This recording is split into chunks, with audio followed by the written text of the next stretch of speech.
Okay, breaking news. Bank of Canada has made its first interest rate decision of 2026, holding the key interest rate at 2.25%. So let's bring in Steve Ambler, fellow in residence with the C.D. Howe Institute and the David Dodge Chair in Monetary Policy. Good morning, Steve. Thanks so much for joining us.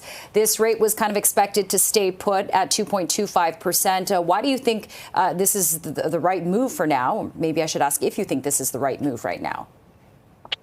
First, good to be with you. Thanks for the invitation. This was widely expected, and I think it was the right thing to do. We're in a situation right now where there are mixed signals coming from what inflation is doing and from what the economy is doing. And on balance, I think holding was right on target, so to speak. What do you think, Steve, Canadian sort of consumers, potential home buyers, people thinking about, changing jobs, et cetera. What do you think the message is here? What should people take from this, that the rate is being held? There's a lot of uncertainty around right now, as we know. Unfortunately, what seems to be driving inflation to a large extent now, and has been for quite a while, is food price increases, which is kind of bad news for consumers. The overall inflation rate, the latest numbers we have are for December, moved up from 2.2 to 2.4%. So that's above target, which you might think the bank would have an incentive to increase its rate. Mm-hmm.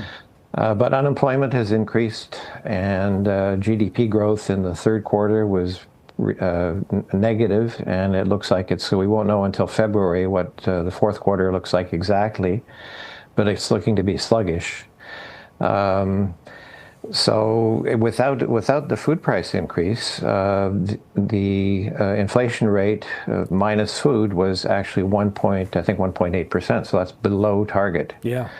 So we're in a situation. So it's difficult for consumers because when they go to the stores, they're looking at food prices which are continuing to increase.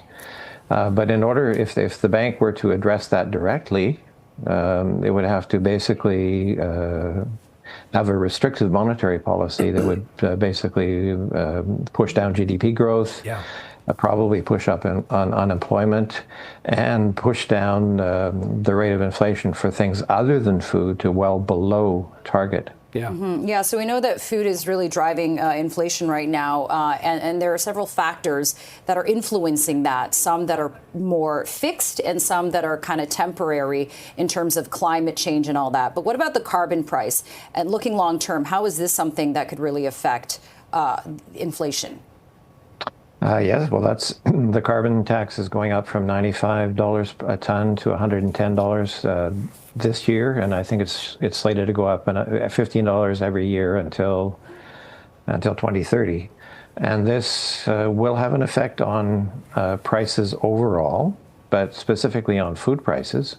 No, it makes it more costly to sow the new crops. It makes it more costly to harvest. It makes it more costly to transport goods to market.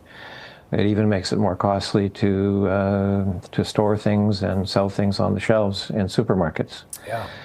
So it's not going to make things better. You mentioned some temporary factors. I mean, there's been some fairly persistent drought in Western Canada. Mm-hmm. In fact, I think we just wrote a piece, Jeremy Cronick and I at the C.D. Howe, noting the fact that cattle stocks are at their lowest, as low as they've ever been since 1980, and beef prices went up by 16.8% year over year in December. So that's really hurting a lot of people. It certainly is. Okay, Steve, we're going to have to leave it there for today. Appreciate you joining us this morning, and thanks for the time. Thank you. Thank you very much. Have a good day.